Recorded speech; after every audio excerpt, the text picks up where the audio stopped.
Pemirsa, dalam rangka HUT Kecamatan Banda Baru ke-11, ribuan peserta jalan santai tumpah ruah dan terlihat antusias mengikuti jalan santai hingga selesai yang dipusatkan di kantor Kecamatan Banda Baru, Kabupaten Aceh Utara.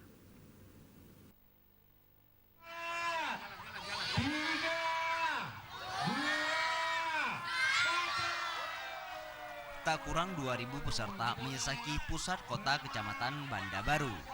Pada peserta tersebut sudah berkumpul di Jalan Ulenyu sebagai lokasi start dan finish sejak pukul 7 waktu Indonesia Barat. Ada yang datang dengan keluarga, sahabat, dan ada pula yang terlihat seorang diri. Semuanya tampak antusias dan bersemangat. Peserta dilepas oleh staf ahli Bupati Aceh Utara, Tirza Fuansyah, sekitar pukul 8.25 waktu Indonesia Barat. Usai dilepas, ribuan peserta tampak mengular dan menyesaki ruas jalan utama. Ketua Panitia, Amiruddin, mengatakan dirinya bersama dengan para pemuda di 9 kampung tersebut untuk merayakan hari ulang tahun ke-11 Kecamatan Banda Baru.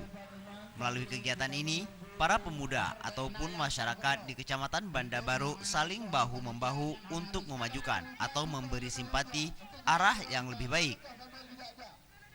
Setiba kembali di kantor Kecamatan Banda Baru, para peserta jalan santai menyesaki lokasi acara. Peserta menyesaki di depan panggung utama. Mereka rela berdiri di bawah terik matahari menunggu penarikan door prize, mulai dari hadiah kecil hingga hadiah utama 1 unit sepeda motor. Kita akan mencoba, panitia yang terbentuk ini akan mencoba untuk melakukan sebuah transformasi kembali ketika untuk membangkit semangat semua pihak, para pihak, baik aparatur kampung dan masyarakat untuk bersama-sama membangun Banda Baru ke arah yang lebih baik. Dari Aceh Utara, Tim Liputan, Aceh TV.